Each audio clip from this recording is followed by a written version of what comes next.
అండి మనం లోక కళ్యాణం కోసం చేసే ప్రతి పని మనకే సంకల్పం నెరవేరుతుంది, దానిలో ఆటంకం రాదు, నమ్మకం పెట్టుకోవాలి.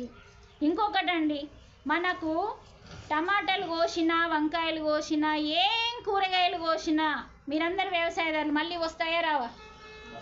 మళ్ళీ వస్తాయా రావా? లేకపోతే ఆగిపోతాయా? మనము చెట్టును చంపట్లేదండి, చెట్టును వీకట్లేదు, చెట్టుకు వచ్చిన వంకాయలు టమాటాలు వీటిని తీసుకుంటున్నాం. కానీ మనం గోర్లు తీస్తే మనకు నొప్పి వస్తుందా? గోర్లు కట్ చేస్తామండి రోజు, మీకు చేతిని వస్తుందా? రక్తం వస్తుందా? వెంట్రుకలు కూడా కట్ చేస్తాం, నొప్పి వస్తుందా? అంటే వెంట్రుకలు కట్ చేస్తే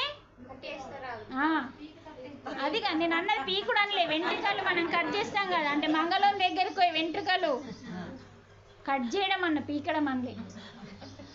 ఈ రెండింటిని మీరు గమనించండి. ఈ రెండు మనం చేసుకున్నప్పుడు మన శరీరానికి నొప్పి కానీ హాని కానీ లేదు కదా. ఒక చెట్టుకి టమాటా తెంపినప్పుడు అలాంటి హాని జరగదు. అంటే గోర్లు తీసుకుంటే మనకి ఎలా నొప్పి లేదో, ఒక టమాటా తెంపితే దానికి నొప్పి లేదు. వెంట్రుకలు తీసుకుంటే మనకి ఎలా నొప్పి లేదో, ఒక వంకాయ తీసుకుంటే కూడా వాటికి నొప్పి లేదండి. అంటే మళ్ళీ వస్తాయి. మరి మేకని కోళ్ళని కోస్తే నొప్పి ఉందా లేదా? నొప్పి, బాధ, రక్తం వస్తుంది. కూరగాయలు తింటే రక్తం రాదండి. అంటే వాటికి ఇంద్రియాలు లేవండి. ఏవిటికి?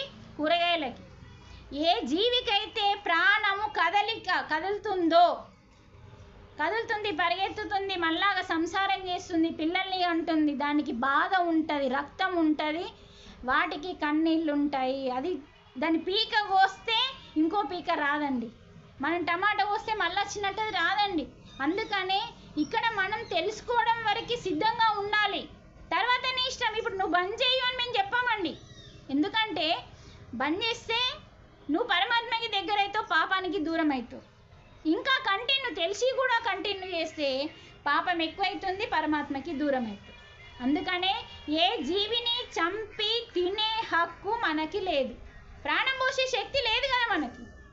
ప్రాణం పోసే శక్తి మనం ఇంకా సంపాదించలేదు.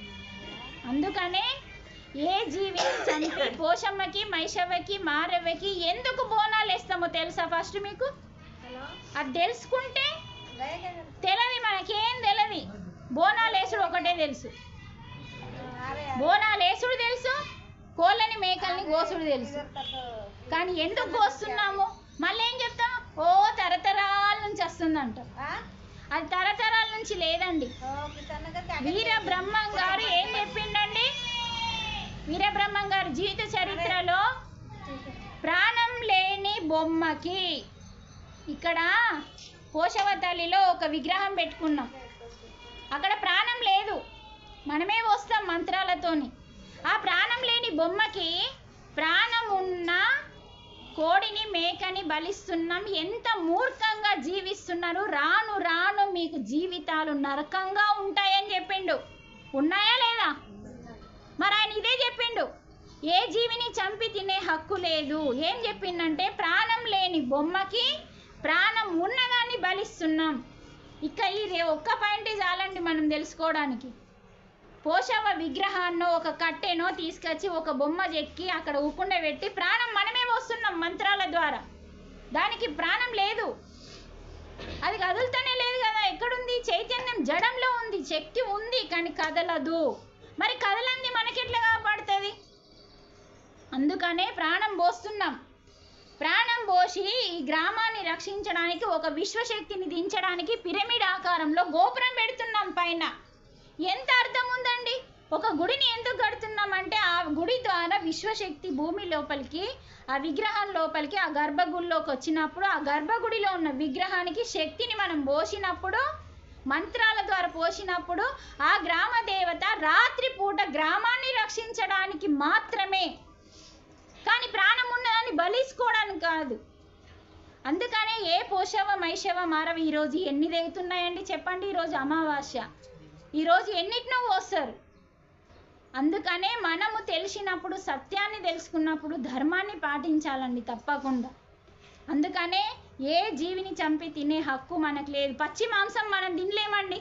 ప్రతిదీ మాంసంలో వేసే ఉల్లిగడ్డ, ఎల్లిగడ్డ, అల్లము, నూనె, మసాలా ప్రతిదీ ఎక్కడి నుంచి వస్తుందంటే చెట్ల నుంచి. చెట్టు లేకపోతే ఆహారం లేదు. చెట్ల నుంచి వస్తున్న దాన్నే ఆ చచ్చిపోయిన మాంసానికి యాడ్ చేస్తేనే కమ్మగా వస్తుందండి. మీకు శవం ఎక్కడికి వెళ్ళి కమ్మగా వస్తుందండి? శవం అంటే ఏంటిది? కుళ్ళిపోయేది, మురిగిపోయేది. మరి మనల్ని ఎందుకు బయట వాడేస్తాం?